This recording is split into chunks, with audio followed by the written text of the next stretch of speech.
Hi friends, this is S L G creations.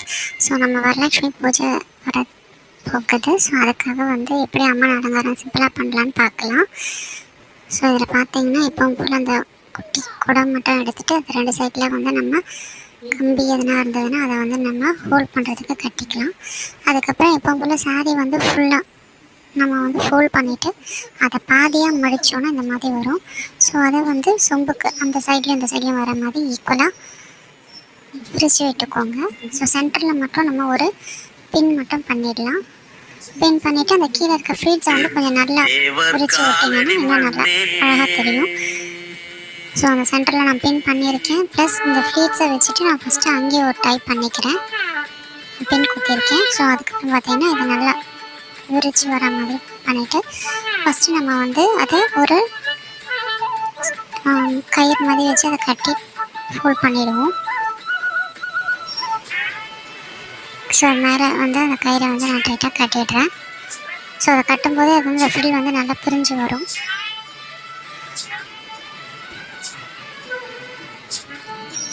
So அதுக்கப்புறம் நம்ம ஃப்ரீஜை கரெக்டாக என்ன ஷேப்பில் வேணுமோ அதுக்கேற்ற மாதிரி நம்ம அட்ஜஸ்ட் பண்ணி அதை ரெடி பண்ணி வச்சுக்கலாம் அம்மனுடைய இதை.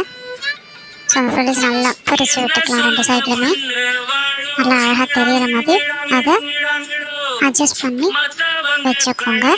ஸோ அதுக்கப்புறம் பார்த்தீங்கன்னா பின்னாடி நம்ம முந்தானி அதை விட்டுருக்கோங்க. அதை ஃப்ரண்ட் சைடில் கொண்டு எப்பவும் போல் நார்மலாக ஃபோல்ட் பண்ணிவிட்டு சிங்கிள் ஃப்ளிட் மாதிரி இந்த சைடில் ஃப்ரண்ட்டில் சிங்கிளாக போடுற ஒரு சைடு மட்டும் போடுற மாதிரி நம்ம போட்டுக்கலாம். ஸோ போட்டுட்டு அதையுமே நம்ம ஒரு கயிறு வச்சு டைப் பண்ணிக்குவோம். ஸோ இந்த மாதிரி நம்ம நிறைய வீடியோஸ் அப்கமிங் வீடியோஸில் பார்க்கலாம். ஸோ அதுக்காக நம்ம சேனலை நீங்கள் கண்டிப்பாக சப்ஸ்கிரைப் பண்ணி வச்சுக்கோங்க.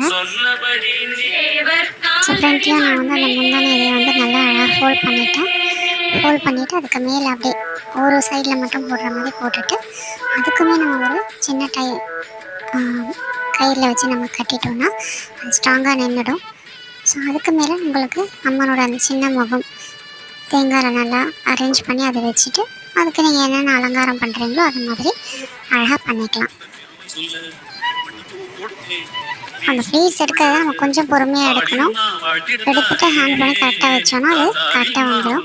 சிங்கிள் இதை மட்டும்தான் வச்சுருக்கேன். ஸோ இதுக்கப்புறமா நம்ம நார்மலாக எப்படி பண்ணலாம், சிம்பிளாக ஒரு ப்ளவுஸ் வச்சு எப்படி பண்ணலாம் அந்த மாதிரிலாம் கூட நான் அடுத்தடுத்த வீடியோ நான் உங்களுக்கு போடுறேன். நீங்கள் செக் பண்ணிக்கோங்க. ஸோ அதுக்கு ப்ளீஸ் நம்ம சேனலை சப்ஸ்கிரைப் பண்ணுங்கள். ஸோ அதுவுமே நம்ம டைட்டாக இருக்கணுன்றதுக்காக தான் அந்த இன்னொரு கயிறையும் கட்டிட்டு அதுக்கு நமக்கு அந்த ஒட்டியானம் அந்த மாதிரி எதனா கிடைக்கும் இல்லைங்களா, அது அது மேலே கட்டினா அது மறைஞ்சிடும் அந்த கயிறு. ஸோ அதுக்கப்புறம் நம்ம தேங்காயில் அந்த குட்டி முகம் இருக்கும் அதை வச்சு அது தேங்காயோட இதில் வச்சிடுறோம். குடத்துக்கு மேலே வைக்கிறோம். ஸோ அதுக்கப்புறம் நீங்கள் அலங்காரம் பண்ணுறதுக்கு என்னென்ன நகைகள்லாம் அம்மனுக்கு சாத்தணும்னு நினைக்கிறீங்களோ அதை அம்மனுக்கு போட்டுட்டு மாலை எல்லாமே போட்டிங்கன்னா ஃபைனலாக டெக்கரேஷன் ஃபினிஷ் ஆகும். ஸோ இந்த மாதிரி சிம்பிளாக நீங்கள் வீட்டில் அரேஞ்ச் பண்ணிவிட்டு லக்ஷ்மி பூஜைக்கு ரெடி பண்ணிக்கலாம் அம்மனை. ஸோ நம்ம சேனலில் புதுசாக பார்க்குறவங்க ப்ளீஸ் சப்ஸ்கிரைப் பண்ணிக்கோங்க. Please like, share and subscribe our channel friends. Thank you for வாட்சிங்.